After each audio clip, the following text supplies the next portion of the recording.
An inductor of inductance L is equal to 400 millihenry and resistor of resistance R1 2 ohm and R2 2 ohm are connected to the battery of EMF 12 volt as shown in figure. The internal resistance of the battery is negligible. The switch is closed at t is equal to 0. What is the potential drop across L as a function of time after the steady state is reached? First we need to find the potential drop across L. In another part, after the steady state is reached, the switch is opened once again. Once the steady state is reached, this switch is opened. What is the direction and magnitude of current through R1 as a function of time? Well, in next part we need to find the value of the current here on this portion. समझे हो? देखो कैसे use करेंगे. First at t is equal to 0, when this switch is just closed. So आप clearly देखो, जैसे close करेंगे इस पे करंट तो E डिवाइड बाय R1 आएगा. It has nothing to take with the current that will be flowing across here. Effectively जो LR circuit हम बात करें अभी के टाइम पे, ये पोटेंशियल सोर्स इससे कनेक्टेड है, तो आप सिंपली लिख सकते हो current I1 initially will be how much E divide by R to in fact 1 minus E minus T LR2. ये होना चाहिए था. वैल्यू यहां पे दिए गए हैं. E के वैल्यू 12 है, R2 के वैल्यू दैट मींस कि 6. 1 minus E, R2 is how much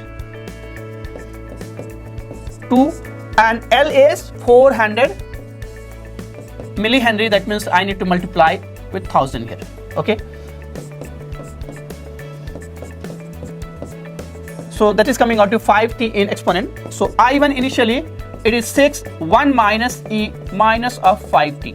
This is the way the current will be changing across the R2 or inductor. In fact, we need to find what is the potential drop across L as a function of time. कितना potential drop होगा आप check कर सकते हो कि t is equal to 0 पे कोई current नहीं फ्लो होगा. That means potential drop जो होगा टोटल इसके अक्रॉस 0. जैसे जैसे टाइम इंस्टेंट बढ़ता जाएगा यहाँ के क्रॉस पोटेंशियल ड्रॉप कम होता जाएगा और इनफाइनाइट टाइम पे इंडक्टर के अक्रॉस का पोटेंशियल ड्रॉप कितना 0. फंक्शन ऑलवेज इसी फॉर्मेट पे है. बाउंड्री कंडीशंस मैंने बताया.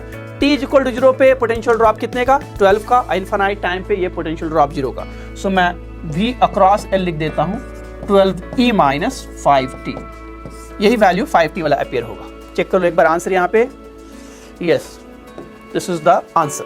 Now in second case, after the steady state is reached, the switch is opened. Suddenly अब क्या करते हैं, इस स्विच को ओपन करते हैं. जैसे ही इस स्विच को ओपन करेंगे अब हमारे पास ये जो करंट अब्रप्टली 0 होगा, कोई सोर्स डिलीवर नहीं कर रहा, लेकिन यहाँ पे जो करंट I0 जो रीच किया हुआ है जिसका वैल्यू हमने E डिवाइड बाई R2 लिखा था जो कि 6 आया था on calculation, that will now flow in this particular direction and it will decrease as a function of time. लेकिन इस बार अगर आप चेक करोगे इस सर्किट पे रेजिस्टेंस का वैल्यू तो R1 प्लस R2 है.